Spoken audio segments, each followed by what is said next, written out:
The member from Simcoe North. Thank you very much. This question is to the Speaker as well, to the Premier as well, Mr. Speaker. The Elementary Teachers Federation of Ontario will wrap up their work to rule job action on June the 1st. Teachers will no longer make themselves available to meet with parents to discuss students' transition to the next grade. Field trips for the next school year will not be booked.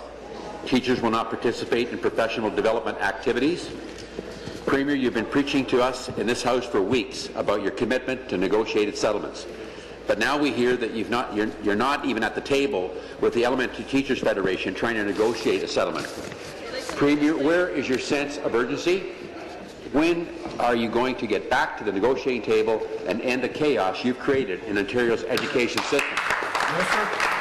Yes, and I think this issue of a sense of urgency is really important, because we had a sense of urgency that we needed to go to the Education Relations Commission, get the ruling that the school year was in jeopardy, tabled back to work legislation.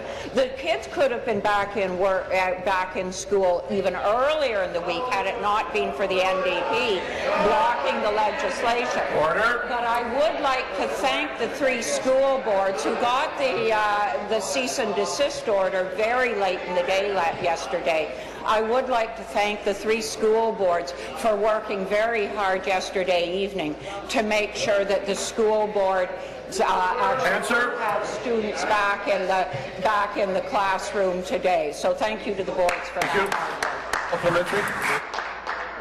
Speaker, you know, she hasn't answered either one of the questions. So back to the Premier.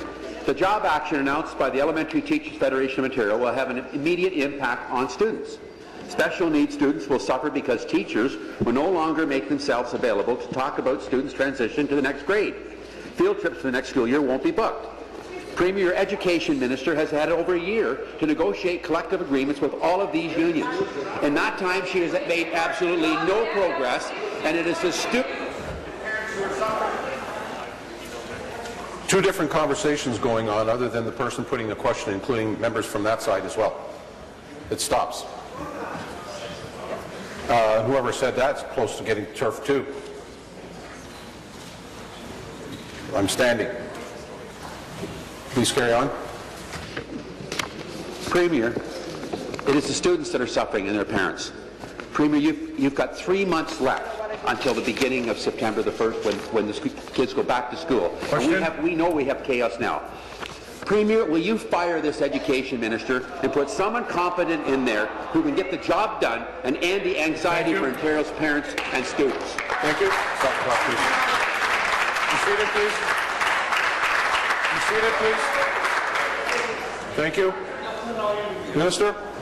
As the member just pointed out, we have 3 months left to negotiate with ETFO, and we will do that. But we only have 10 days left to make sure that now the students are back in class, they stay in class. And that's why we need to go ahead and work pass our Protecting the School Year Act, is to make sure that those students who are back in class today stay in class for the rest of the school year.